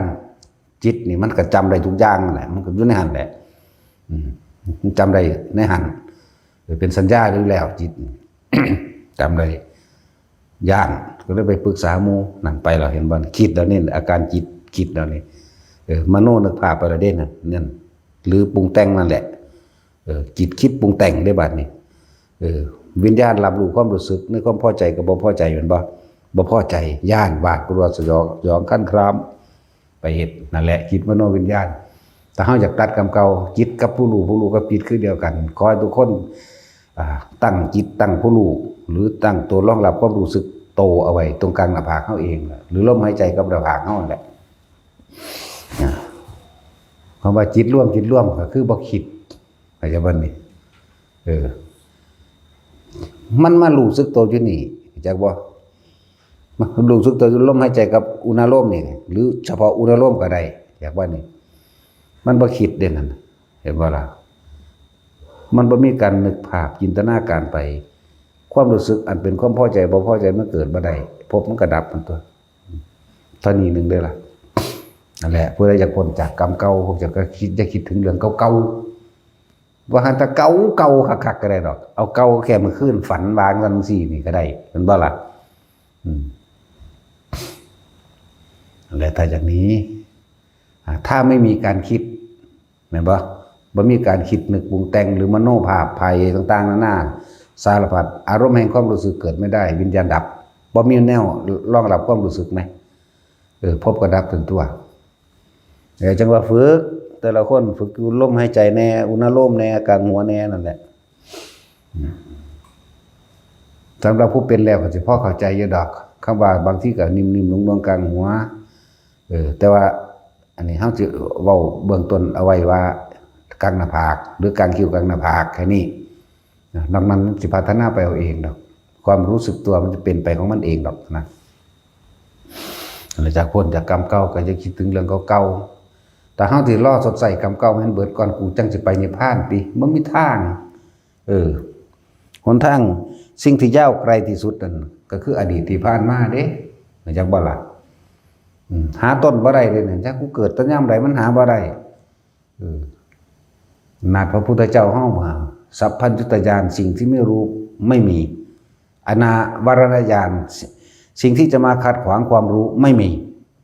สามารถรู้ได้ทั้งหมดเพิ่นเล่งพยานเพิ่นลองเบิ่งกันนะไล่ขึ้นหาอดีต40อสงไขย80อสงไขย100อสงไขยล้านอสงไขยอ้าวหาต้นไม่ได้เลิกเห็นบ่นี่เลิกเลยกึกนั่นแหละเพิ่นบอกว่าอดีตสิ่งที่ผ่านมาแล้วจะไปคำนึงถึงมันอนาคตเป็นยังบ่ทันได้ถึงจะไปคาดคะเนการคาดคะเนคือการเอาอดีตมาคาดคะเนมันบ่ล่ะฉะนั้นให้เป็นผู้มีสติรู้อยู่ในปัจจุบันณขณะที่ลมหายใจเข้าออกนั่นแหละนี่เป็นเบื้องต้นว่าซั่นเพิ่นสิว่าอานุภาพแห่งอานาปานสติมีอานิสงส์ใหญ่เห็นว่าซั่นมีอานิสงส์มากเป็นจังว่าเด้อทุกเฮาก็ฝึกอยู่นี่แหละเพิ่นก็บอกตาหน้าเดียวนึงเด้อานาปานสติมีอานิสงส์ใหญ่มีอานิสงส์มากบุคคลผู้ทำให้บ่อยทำให้มากทำให้ชินทำให้เป็นดุจดังญาณเขาเพิ่งได้อรหันตผลในขณะที่มีชีวิตอยู่แม้กระนั้นถ้าเขาไม่ได้อรหันตผลในขณะที่มีชีวิตเขาจะได้ตอนที่จะสิ้นชีวิตจังว่าแม้ขณะนั้นแต่ไม่ได้ในขณะตอนสิ้นชีวิตเนี่ยมันละเขาเพิ่งเข้าสู่อนาคามีพวกน่ะอันอื่นๆเพิ่นบ่เว้าติเว้าอยู่แต่ว่าบ่ได้บันทึกแต่บ่ได้อนาคามีบางที่ไปตกข้างตามพรหมโลกก็ตามหรือสวรรค์สัตว์ต่างๆก็ตามเขาเพิ่งต่อจากที่ต่ำขึ้นสู่ที่สูงนั้นได้อยากว่าล่ะนั่นซั่นแล้วสรุปว่าพระโสดาก็มีพระสกทาคามีก็มีเห็นบ่ซั่นแล้วซั่นน่ะสกะหรือสกิน่ะแปลว่าผู้เกิดอีกคราวเดียวข้าวเดียวหมายถึงบางที่ไปเกิดอยู่สวรรค์สันดาวดึงแล้วบรรลุอยู่สันดาวดึงเลยก็ได้เข้าใจบ่นี่อีกครั้งเดียวเกิดอีกครั้งเดียวบ่แม่นว่าตอนสิมาเกิดตามมนุษย์อีกครั้งเดียวจากมนุษย์สู่มนุษย์ก็มีมนุษย์สู่เทวดาแล้วก็บรรลุอรหันต์ข้างบนเลยอีกครั้งเดียวเป็นจังซั่นอนาคามีเลยดอกครั้งเดียวเลยก็ได้นั่นแหละถึงว่าพวกเฮาฝึกเอาหม่องนี้มาโลดจะไปยังอีกดอกเกิดมากครับหากินซ้ำตายคือเขาอะไรยังก็ดี บอกว่าเจ้าสิมียศถาบรรดาศักดิ์ใหญ่เพียงใดก็ช่างขุนพ้นลบชนะทั้ง10ทิศแต่สุดท้ายแล้วต้องกลับเข้ามาในครัวมาหากินคือเก่าแม่นบ่ลบบ้านเมืองแหลกล้านมูลมาชนะเป็น10ทิศเป็นที่หน้าบาดกว่าสยดสยองกับหมู่ศัตรูอริราชทั้งหลายสุดท้ายเจ้าก็มาเข้าครัวนี่มาหากินข้าวลองบ่กินมึงแม่มึงบ่ตายเนาะก็ยังสั่นตัวลบเก่งปานใดก็ต้องกินข้าวอันแล้วนี่ให้พวกเฮานำไปประกอบกันกับคำที่เพิ่นบอกสิ่งที่สำคัญเหตุและปัจจัยทั้งหลายที่สัตว์ทั้งหลายอยู่ได้สัตว์ทั้งหลายนี่ เพิ่งเห็นความสมถะหรือมัธยัสถ์สิ่งที่สำคัญที่สุดของชีวิตมนุษย์ทั้งหลายสัตว์ทั้งหลายอาหารยาแก้ปวดมันบ่รักษาโรคดอกมีโรคอยู่ในหันคือเก่าเครื่องนุ่งห่มเนี่ยพวกเขาห่มอยู่นี่กันร้อนกันหนาวกันหยังก็ไปตลอดทั้งที่อยู่อาศัยที่ทำมาหากินแม้ในยังมันปิดเสียงไว้แต่เนี่ยของผู้ใดอยู่ไสล่ะระเบิดเวลาติ ฟาดทิ่มได้มั้ยเอาไปมันเบิ่งอยู่ซื่อๆเพราะฉะนั้นงัดทุบค้อนมาทุบ ปิดไว้ตัวนี่ซื่อๆมันสิมีประโยชน์หยังก็ดังคือหั่นแล้ว มันสั่นก็คอนที่ตะปูทุบทิ่มมันเนาะตาสินแล้วบอกพวกนี้มันบ่จังหยังยังเม็ดได้บักอันนี้โอ้ปึกได้บักนี่เอาอันนี้ไปแจกเขาเนี่ยกำมาเป็น100อันเอาให้เขาเบิดเอาให้ใบ1 2ใบจังซี่แม่โอ้ยคนปึกปานนี้ก็ยังมีอีกกูก็งึดคัก จังซั่นแล้วแต่ว่าเขาเอาอีหยังฮะอยู่หั่นแหละโอ้ปานนั้นว่าเจ้าของเป็นอรหันต์ว่าซั่น เออมึงหันลงทางล่างหมดละอรหันต์พวกอรหันต์บ่บวชนี่ส่วนมากอยากไปเจอยุคภาษีศรีธัญญากูก็เงิดหลายแล้วอันเดียวอานาปานสติถ้าบอกทั้งสี่มันบ่ค่อยแปลใดวะแต่เขามีความรู้สึกลมหายใจเย็นอยู่ในโพรงจมูกในหูดังเขานี่เย็นแค่ว่านี่วืดขึ้นมาแค่สุดปลายคิ้วเขานี่ไหมไกลคิ้วทั้งสองนี่ออกเข่าก็อยู่นี่เป็นก้อนๆอยู่ในหันเท่านี้หลังจากเขาเหตุจังสี่ได้แล้วพอคิดนึกไปทั้งไม่แล้วอุณาโลมหรือความรู้สึกอันเป็นปิติก็เกิดเองเนี่ยอยู่กับปิติก็เป็นชั้นที่สองอยู่กับลมกับปิติพร้อมเดี๋ยววิตกหมายถึงคิดถึงลมหายใจเข้าออกนี่ไม่ต้องมีตัวคิดคือประคองไว้อยู่ประคองความคิดไว้อยู่แบบมึงจะไปคิดถึงผู้อื่นเด้อถ้ามึงคิดถึงลมเด้อนี่วาดตัวนี่แต่มันนิ่งดีแล้วปิติก็เกิดเนี่ยวิตกวิจารปิติสุขเอกคตาเป็นชั้นที่หนึ่งบัดนี้วิตกวิจารหายไปบ่มีคือเขาเดินจงกรมจังสิปิติเกิดขึ้นเลยนั่นปิติสุขเอกคตาก็เป็นชั้นที่สองเพ่งอยู่ในอารมณ์ที่สองอารมณ์เป็นหนึ่งคือเขานั่นแหละเดินทรงชาติจะเลื่อนชาติละอันนี้ก็ดีสุขทุกข์หายไปก็ว่าอะไรอีกเพื่อนว่าสุขเอกคตามีแต่ความสงบอย่างเดียววันนี้เลื่อนชั้นที่สามแต่ตัวที่สี่มันกับเขาหรือมันตัดความรู้สึกทั้งร่างกายออกบัดตาหูจมูกลิ้นกายในร่างกายตัวนี้บ่รับรู้ความรู้สึกใดๆทั้งสิ้นแต่ว่าเป็นผู้มีสติรู้อยู่ในความว่างๆโล่งๆโปร่งๆอันนี้ออกมาแล้วจังเว้าได้จังว่ามันเขามันตัดแล้วคิดเอาจังไดก็บ่มีทางหัวจักดอกหน้าไอ้พวกคิดเนี่ยกูเซิร์นมึงคิดโหลดหน้าต้องปฏิบัติเอาต้องฝึกเอาต้องรู้ลมหายใจเข้าออกอยู่แค่นี้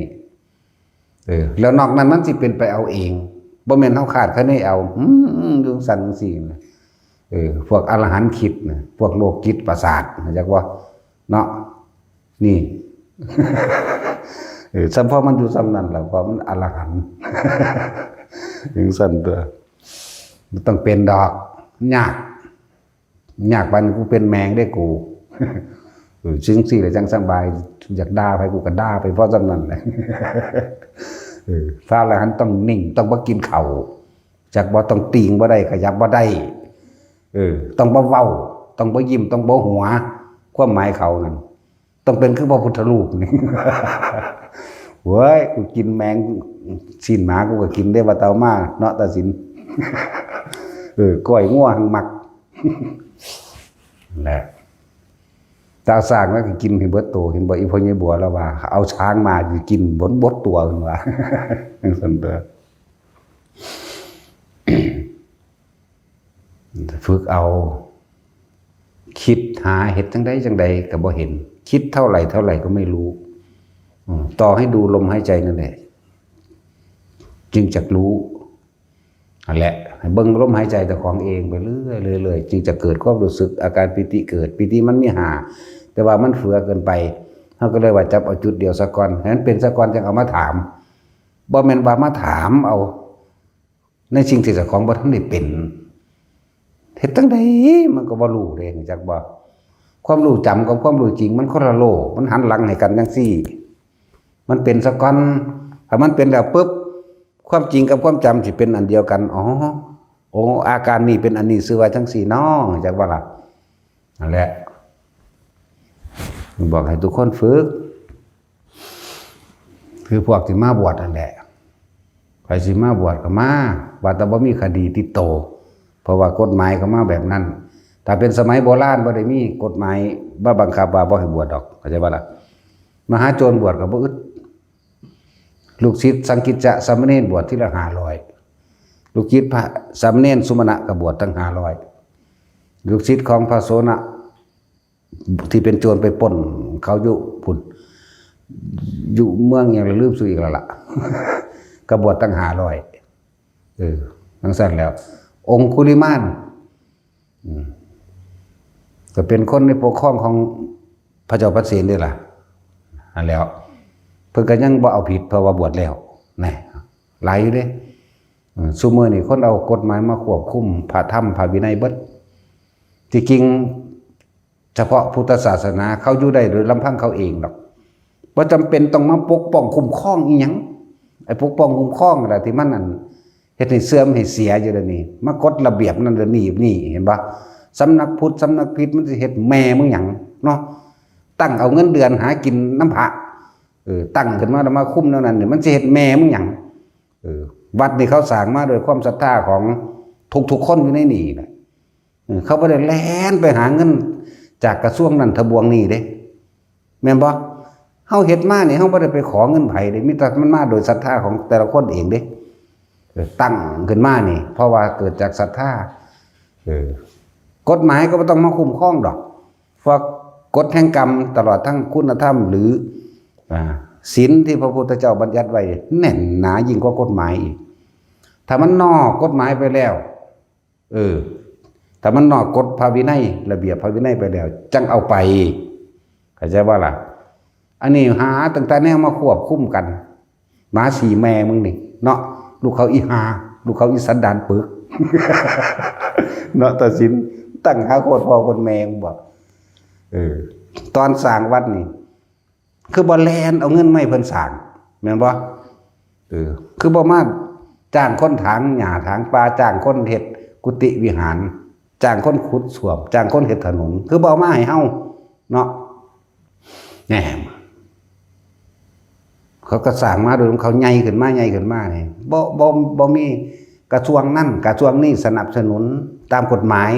ว่าด้วยพรบโฟดแม่มึงนี่เนาะเดี๋ยวที่จริงบ่ต้องมีกฎหมายหยังมาคุ้มได้บ่ต้องมาคุ้มเลยบ่ต้องมีเลยถ้าเขาปฏิบัติไม่ดีเองไม่ชอบเองกฎแห่งกรรมจะทำร้ายเขาเองบ่จำเป็นต้องเอาคนเข้ามาแทรกซ้อนเข้าใจบ่ล่ะเดี๋ยวพระวินัยของพระพุทธเจ้าละเอียดทักแล้วที่ถ้วนทักแล้วแต่เขาเลยนั่นไปมันก็เป็นการผิดกฎหมายเองอะไรบ้างจังจับไปดิแม่นบ่อันนี้มาให้เฮ็ดบัญชีพอบัญชีแมงบอกมึงก็บ่ได้มาให้เงินเดือนไผจักคนเนาะโอ้ยลูกเขาอีสันดานปึก แล้วผักใดออกกระสร้างเรียกว่าก้าวร่วงเหยียบหัวพุทธเจ้าทั้งนั้นเอาอีกแล้วทั้งนั้นก็เลยเพลงยังอีกบัดนี้ โอ้ยกูหังด่าบักอันนี่อยู่แล้วเมื่อกี้นี่ได้อีก เห็นว่ามันเริ่มเป็นเรื่องไปซั่นแล้วบ่จำเป็นต้องเมื่อมีกฎหมายใดๆทั้งสิ้นบ่ต้องมีมสแม่แสหยังบ่ต้องมีเขาเจ้าอยู่ได้โดยลำพังเขาเจ้ามาแตะเก่าแม่นว่าล่ะบ่ต้องมีสำนักพุทธบ่ต้องมีมหาเถรสมาคมพวกตั้งขึ้นเอาเองจังเหยียบพระพุทธเจ้าทั้งนั้นแหละเหยียบพระธรรมเหยียบพระวินัยทั้งนั้นแหละแล่นสลอไปน้ำเขาโอ้ยไปจักถีบจักแดนหยังแล้วเบิ่งแล้วจบปท่อหั่นเด้นะนี่ก็ท่อแมงบ่แนวนั้น สัตว์ไปเบิดเด้แต่เดี๋ยวสัตว์เหรอนั่นแล้ว ถ้าเฮาปฏิบัติดีปฏิบัติชอบซะอย่างเรียนบ่ล่ะเห็นมีทิฏฐิปตะความเห็นถูกต้องตามความจริงโดยมีมรรคปีองค์8นั่นคือหนทางเดินอยู่แล้วแล้วก็ประกอบไปด้วยอริยวินัยถึง 3,250 ข้อเว้าโดยเน็ตมัน227โดยบัญญัติใหม่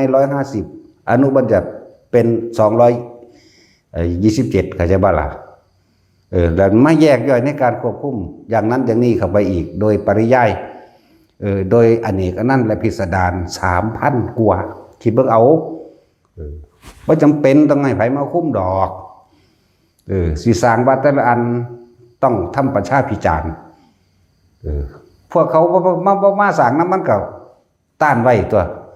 เขาสร้างแต่เขาดอกอย่ามายุ่งกับเขาหรอกเขาบ่ไปทำลายเบียดให้ผู้ใดผู้หนึ่งเสียชีวิตและทรัพย์สินดอกเลือกเขาสร้างแล้วเขาปฏิบัติดีปฏิบัติของเขาเองแต่ปฏิบัติบ่ดีกรรมอันนั้นก็สิเบียดเบียนเขาเองดอกเขาเองน่ะสิเบียดเบียนเขาเองเขาเองน่ะสิตกไปเอาเองเข้าใจบ่ล่ะบ่หาแต่ให้ผู้อื่นมาควบคุมดอกเนาะบ่ต้องมีกฎหมายหยังมาเลยบ่ต้องมีสำนักพุทธสำนักพิษดอกมันว่าซั่นบ่ต้องมีกฎหมายมาคุ้มครองดอกเพราะกฎแห่งกรรมมันคุ้มครองอยู่แล้วความยุติธรรมในการกระทำของเจ้าของเองอยู่แล้วเข้าใจบ่ล่ะบ่ต้องมาสร้างความยุติธรรมให้พระสงฆ์องค์เจ้าดอก มันสิรู้จักแม่ยังไปเดินจงกรมอยู่ทางใดเนาะมันรู้จักว่าราคิดแบบใดมันสิรู้จักอยู่บอกการคิดแบบนี้เป็นเหตุแบบนี้แบบนี้มันจะปฏิจจสุบาทอยู่บอกผู้สิมาตรวจจังสิโอ้ยยังนอนน้ำผัวน้ำเมียอยู่ยังได้อยู่ในหูเหี่ยวอยู่เซิ่งกันอยู่หีแมวนี่เนาะเซิ่งกันอยู่ตาบอยู่สิมาหาจับพระหาโคตรปอคนแมวบอกโอ้ยลูกเขาอีหาว่าตำมีบอกมันศูนย์อีหลีนี่แหละเนาะหาแต่เรื่องกฎหมายมาสอดแทรกอยากทำร้ายเท่านั้นเองนั่นนะสั้นแล้วเขาอยากสร้างมันเลยคือบ่ปล่อยเขาสร้างโดดแต่เขาบ่ดีจริงๆเขาอยู่บ่ได้เด้เป็นไปเองมันบ่ล่ะ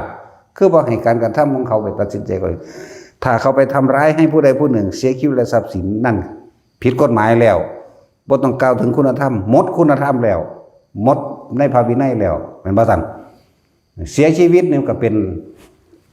อาบัติในพระพุทธเจ้าแล้วยิ่งมนุษย์เสียชีวิตเป็นอีกอย่างหนึ่งแล้วนั้นขาดจากความเป็นภิกษุสงฆ์ไปแล้วเข้าใจบ่ล่ะอย่างสั้นตัว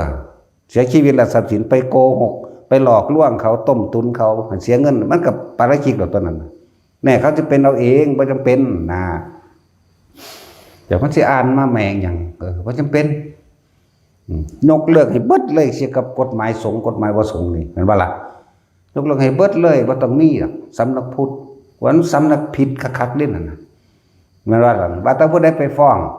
เขาขางคนหมดเด้บ่ได้มาซอยพระสงฆ์เด้อองค์เจ้าเด้เขาขางคนอย่าเว้าเด้อบัดนี้โลกกับราชาว่าซั่นโอ้ยสู้เชิงกันสู้มือสู้กันยังเถียงกันด่ากันเนาะ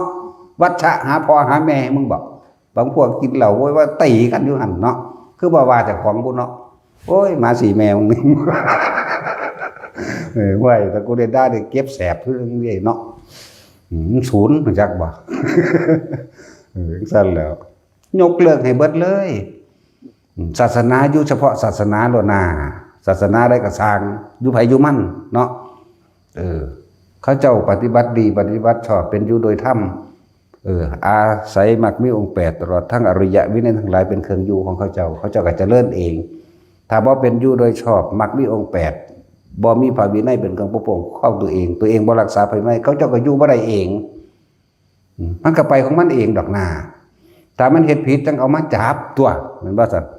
อันนี้บ่ทันได้มีหยังเฮ็ดผิดอยู่หาแต่เรื่องเหตุบัญชี ตอนสั่งวันที่แรกคือบ่อันมาลงทุนให้เขาบุเนาะ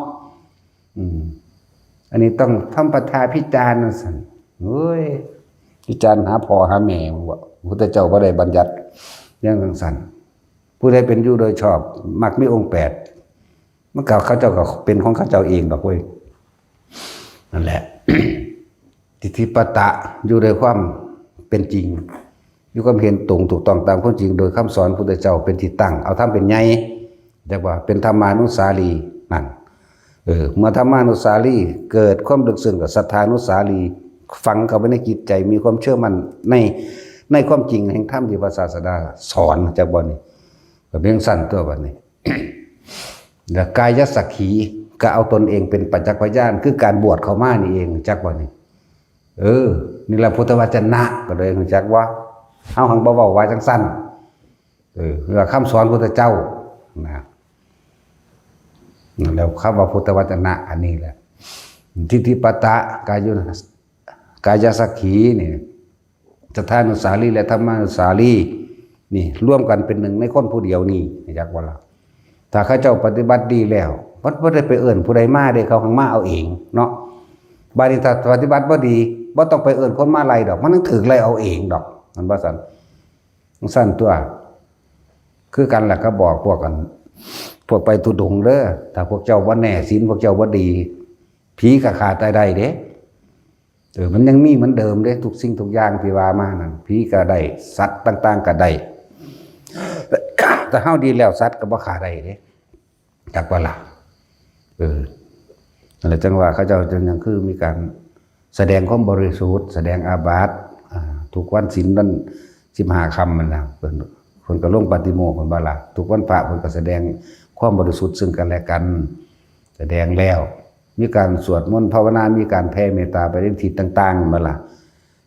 ศีลก็ดีเพราะศีลแล้วบ่มีความคิดในการทำร้ายเบียดเบียนให้ผู้ใดผู้หนึ่งสิ่งใดทรัพย์สินตลอดทั้งคนและสัตว์แล้วก็มีการสาธยายธรรมคือคำสอนพระพุทธเจ้าเสียงที่พวกเข้าสวดมนต์คำสอนพระพุทธเจ้าเด้มันก็สั่งดังก้องกังวานไป ในภพภูมิต่างๆภูมิเทวดาลุกะเทวดาอากาศเทวดา ต่างๆเขาได้รับคำสอนอันนี้เขาแปลได้อยู่ได้แต่ว่าเขาแปลว่าได้อย่างว่าล่ะเขาต้องจดจำเอาตัวเทวดาอากาศเทวดาต่างๆพรหมโลกต่างเขาได้ยินได้ฟังเขาก็ปกปักรักษาเองมันจักบ่ล่ะ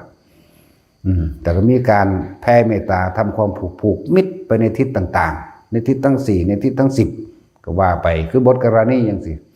บุคคลผู้ฉลาดทำกิจประการใดก็ช่างเถอะเดินทางไปณสถานที่แห่งใดควรทำใจให้เป็นมิตรหรือผูกมิตรกับบุคคลที่อยู่ณสถานที่นั้นบ่ว่าบุคคลบ่ว่าภูมิเทวดาลุกะเทวดาอากาศเทวดาตลอดทั้งสัตว์ทั้งหลายสัตว์มีเท้ามากสัตว์ไม่มีเท้าสัตว์ทั้งแท้หาที่เกิดและสัตว์ที่ยังไม่มีที่เกิดขอท่านทั้งหลายจงเป็นสุขเป็นสุขเถิดนี่บุญกรรมกุศลอันใดที่ข้าพเจ้ากระทำมานี่ขอท่านทั้งหลายจงได้รับส่วนผลบุญกรรมอันนั้นทุกรูปทุกนามด้วยเถิดมันก็ไปของมันแบบนั้นใช่ไหมล่ะนั่นแหละแต่จนนั้นดีแล้วจิตใจเขาบ่เคยคิดสิขาสิล่างผู้ใดแล้วนะความเมตตามันก็แผ่ออกมาเองดอกมันบ่ได้ก็ดียิ่งภาวนานี่จิตสงบเพิบตรงนั้นบุญกุศลเกิดเป็นความสว่างไสวภายในจิตใจตัวเองพวกคนบ่เห็นพวกโลกทิพย์หรือสัตว์ต่างๆอันเป็นอัตภาพที่2เทวดาน่ะเอิ้นว่าอัตภาพที่2เขาก็เห็นเขาก็ฮู้เองบ่ว่าจะเป็นพวกเปรตชนิดต่างๆพวกผีชนิดต่างๆก็มาขอพึ่งพาใบบุญขอพึ่งพากุศลอันนั้นตัวจักว่าล่ะแน่มันก็อยู่ได้ตัวอยู่น้ำปลาน้ำดงก็ดีนั่นแหละจังบอกว่าบ่ต้องมาคุ้มเขาดอกแต่เขาปฏิบัติบ่ดีเขาก็ตายของเขาเองดอกนะแต่เขาดีนะคนก็มาเอง นี่แล้วมันก็ล่ามไปหาพวกหานั่นแหละเนาะ ล่ามไปเรื่อยเด้ยกเลิกให้ปึ๊ดกฎหมายเกี่ยวกับพุทธศาสนาเพราะเขาสั่งมาโดยศรัทธาเด้คือความเชื่อได้บ่ได้แปลเงินงบประมาณไผเป็นความจริงโดยที่สุดคือเฮาสั่งมาเดี๋ยวนี้นะเริ่มต้นแรกก็บ่ได้เอาเงินสำนักใดเด้นี่มีแต่มาไล่กูซ้ำโคตรแม่มึงนี่ เนาะตัดสินป้าใหม่ก็มาไล่กูอยากสแตกเงินกูตอนกูเฮ็ดที่แรกคือบ่เอาเงินมาให้กูบุจังคือบ่เอาเงินมาให้กูดอกบุเนาะจังอยากได้ดอกสำนักพุทธก็คือกันเข้าข้างเขาเบิดในอำนาจนี่ล่ะบักหานั่นบ่คือบักเป็นหัวหน้าสำนักพุทธเนาะโอ้ยอีอ้วนทั้งคักแล้วกันว่าแช่เลิศวัจจะแม่มึงบ่ผิดกันกับผัวมากมาด่ากูว่าคนมาตำหนิกูปะนะภาษาคนกินน้ำก่อนคอแห้งว่ะ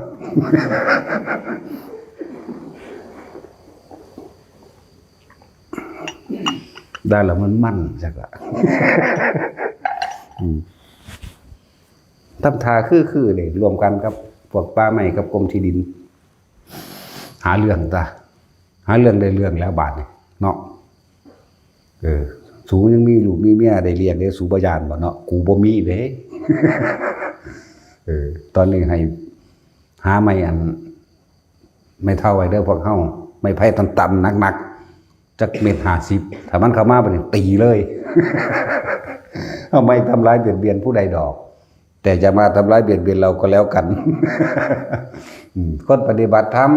บ่ทำร้ายเบียดเบียนไผดอกแต่ว่าเฮาก็บ่ยอมให้ไผมาเบียดเบียนเข้าใจบ่ล่ะเฮาบ่แม่นภิกษุเมืองนาลันทาเด้มันก็ต้องปกป้องตัวเองเป็นธรรมดาตัวเงินสลึง1 บาทผู้มันบ่พอใจเฮามันก็บ่มาซอยเฮาอยู่แล้วมันก็ไปฟ้องนั่นบ่ล่ะฟ้องแล้วแรงกระจอมาให้ลื้อให้ถอนว่าซั่นเฮ้ยกูสิเผาบ้านสูสิลื้อบ่ซั่นเนาะสุติถอนสิบอกถอนบ้านสูนั่นแล้วเปิดเผยนั่นแน่เลยเว้ยตอนหน้าเว้าอย่างนึงรับหลังเว้าอย่างนึงบ่รู้หั่นถ้าสิเว้าแล้วโอ้ยยังกินเหล้าเมายาอยู่สิมาสอนพระสงฆ์องค์เจ้าได้จังใดเห็นบ่ซั่นกินเหล้าเมายาขี้ตัวคุยโวโอ้อวดอยากเชิงคนอยากเชิงผู้ดีทั้งที่มีผัวมีเมียเนาะอีหลีนี่แหละเป็นจังสิบ่แม่นบ่ มีเมียอยู่แล้วมีผัวอยู่แล้วมันยังสิยังตาใส่คนนั้นคนนี้โดนว่าดิคั่นจังสิบ่แม่นยังอยากเอาผู้นั้นผู้นี้อยู่มันสิมีศีลแมงยังจะขอเนาะสั่นตัวบ่มาศูนย์ว่ะศูนย์เด้มาโลดปืนยิงแมงโลดเฮาไม่ตีบ่สู้กับปืนยิงเอาปืนยิงบ่สู้ปืนเขาหลายกัดเอา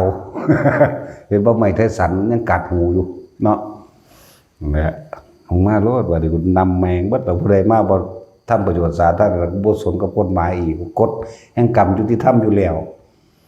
นะครับพระวินัยของพระพุทธเจ้านี่แน่นหนาถาวรอยู่แล้วนี่จะหากฎหมายมาแทรกสอดอีหยังพวกนี้ทำลายธรรมพระพุทธเจ้าทั้งเบิดนั่นแหละพวกออกกฎหมายมาควบคุมสงฆ์เรียกว่านี่ทำแลวินัยนั่นแหละจะเป็นตัวแทนเราศาสดาตถาคตนี่พระวินัยนี่แน่นหนายิ่งกว่ากฎหมายเด้คนทั้งโลกกันตัวกันล้อกันทั้งสันสิพระเนี่ยเราตัวกันล้อกันบ่ได้เด้ภิกษุกี้ภิกษุกระจับเป็นอาบัติได้รู้จักบ่ล่ะอันนี้ยอกันขึ้นขี้ข้อกันถึงสแตกเราผู้ภิกษุกิสแตกได้บ่สั่นบ่สแตกบ่ได้เด้เนาะแม่นบ่สั่นจังสั่นแล้วหมู่พระสงฆ์เจ้าฆ่าสัตว์บ่ได้เด้สูยังฆ่าปูฆ่าปลาหางงหางเงี้ยเอามันหยังปกครองเขาจังสั่นแล้วยังเว้าแทะเล่มดิ่มเลี่ยกันอยู่เจ้าคืองานแท้เนาะสั่นจังซี่กันอยู่แน่บ่มีจะขอกันแล้วกันน่ะลูกเขาอีหานี่เว้าแล้วมันไปหน้าแล้วพากันยกเลิกกฎหมายเกี่ยวกับสงฆ์ยกเลิกให้เบิดโลดในพุทธศาสนานั่นเนาะนี่เห็นบ่เขาใส่เป็นเครื่องมือมาทำลายหมู่ศาสนาพุทธนะเรื่องสั้นตัวจะเฮ็ดบัญชีเนาะบัญชีอีหยังบางวัดบ่มีฮอดเงินที่จ่ายค่าน้ำค่าไฟเพราะว่าหยังมันบ่ปฏิบัติแหมมันก็อยู่บ่ได้มันก็สึกไปเองเด้อล่ะเนี่ยบ่หาตั้งแต่เฮ็ดแนวนั้นก็ได้ถ้าผู้เขาเจ้าปฏิบัติดีปฏิบัติชอบลังไหลเข้ามาโดยที่เขาเจ้าบ่อยากได้เข้าใจว่าล่ะสั้นตัวตอนสร้างแรกๆไปถามเด้อทุกวัดบ่มีเงินของทางหลวงทางกระทรวงทบวงบ่มีเงินของพวกนักกฎหมายเข้ามาซอยจักบาทเดียวสลึงหนึ่งบ่มีเฮาเอาตัวอย่างเฮานี่แหละบ่มีจักบาทนั่นบ่ล่ะมีแต่มาไล่เฮาซ้ำป้าไม้กับทางสลอดเข้ามารถบักคานก็เลยเนาะมึงมารถกูไปถีบแมงทั้งในระบาดนั่นสั่นแล้วพวกนี้หากินตัวใส่วิธีกลโกงสอกแสกแสกซ่อนตัวย่ำแรงก็ไปกินเหล้ากันแน่มึงจะเอายังมาสอนกูเนาะมึงจะเอายังมาควบคุมกูคนควบคุมกูมึงอีกแล้วภาษาศาสดาพุ่นแน่ทั้งสิ้นแล้วแต่ด้านเนี่ยภาวะหายังว่าบ่ม่วนซื่อนะก็บ่ม่วนกูก็บ่แม่นหมอลำแต่จากม่วนก็ไปฟังบักลำเพิ่นเนาะนั่นแหละทั้งเบิดทุกคนก็ฟังไว้พวกเจ้าคิดว่าเขามาซอยเฮาอยู่บ่พวกฟังอยู่เบิดโลกเดี๋ยวนี้แหละทั่วโลกเดี๋ยวนี้แหละมันมีกระทรวงทบวงใดเอาเงินมาสร้างวัดให้หมู่พระสงฆ์องค์เจ้ามีอยู่บ่มีเด้มีมาแต่เก่าโบราณมาแล้วนะบ่มีกระทรวงทบวงใดมาสร้างเด้ที่มีแต่มาโดยศรัทธาแม่นบ่ล่ะเขาเชื่อมั่นเขามีความเชื่อมั่นให้พุทธศาสนาเขาเชื่อพระพุทธเจ้าพุ่นเขาบ่ทันได้เชื่อคนผู้นั้นดอกที่แรกพระสงฆ์องค์นั้นเข้าใจว่าล่ะเขาบ่ทันได้เชื่อเด้แต่ว่าผู้เขาเห็นผ้ากาสาวพัสอันเป็นสัญลักษณ์ธงชัยของพระอรหันต์เขาคิดว่าจากนำผ้าให้เขาพ้นออกจากทุกข์ได้โดยการเอาธรรมะมาสอนแต่ว่าตัวเองเขาบ่ปฏิบัติของเขาเองเขาก็ชิบหายไปพวงเขาเองด้วยล่ะแม่นบ่ท่านวันนี้ภิกษุสงฆ์องค์นั้นเพิ่นเป็นผู้ปฏิบัติดีปฏิบัติชอบเพิ่นก็นำธรรมะมาแสดงคนทั้งหลายก็เกิดความเลื่อมใสและศรัทธามีความอยากปฏิบัติเขาก็เข้ามาเอาเองด้วยล่ะกระทรวงกับกระทรวงทบวงต่างๆหรือสำนักไปเกณฑ์คนเข้ามาถ้าแม่เนาะถ้าสุวรรณสูงมีประโยชน์พวกบ่มีประโยชน์เนาะสัตว์ได้อีกกูสิมีประโยชน์แม่มันหยัง เฮ็ดอีหยังก็เอาเงินใส่ซองจากมันไหมอีหลีเลยแล้วแต่จ้างมันไปเปิดงานนั้นงานนี้ศิลพันธ์2,000ไปเด้อีหลีบ่แม่นอีเล่น จังซั่นแหล้วพวกกันก็ทำท่ามาบุกลุกป่าไม้จังซั่นจังซี่ตัดไม้ปั๊บเขาก็ทำท่าเอาเงินให้กินกาแฟเนี่ยปลายเมื่อว่าเด้กุกระวานสิมาขุดเสาดินนั่นขึ้นซื้อสังกะสีซอยบ่แม่นเนาะมาหาขูดค้นเบิดให้ลื้อภายใน15 วันว่าซั่นมึงมาแม้มึงอยากถือปืน ตะกี้ผมก็นี่แต่พระรุ่นเก่าๆที่มีสมัยคอมมิวนิสต์นำพร้อมอย่างหลายอย่างได้สิบอกให้พวกเฮาบ่ฮู้ซื่อๆพระบางองค์สิไปทุดงค์พกปืนพร้อมจากบ่ล่ะเอาไว้ป้องกันตัวฉันไม่ได้ยิงใครหรอกฉันยิงป้องกันตัว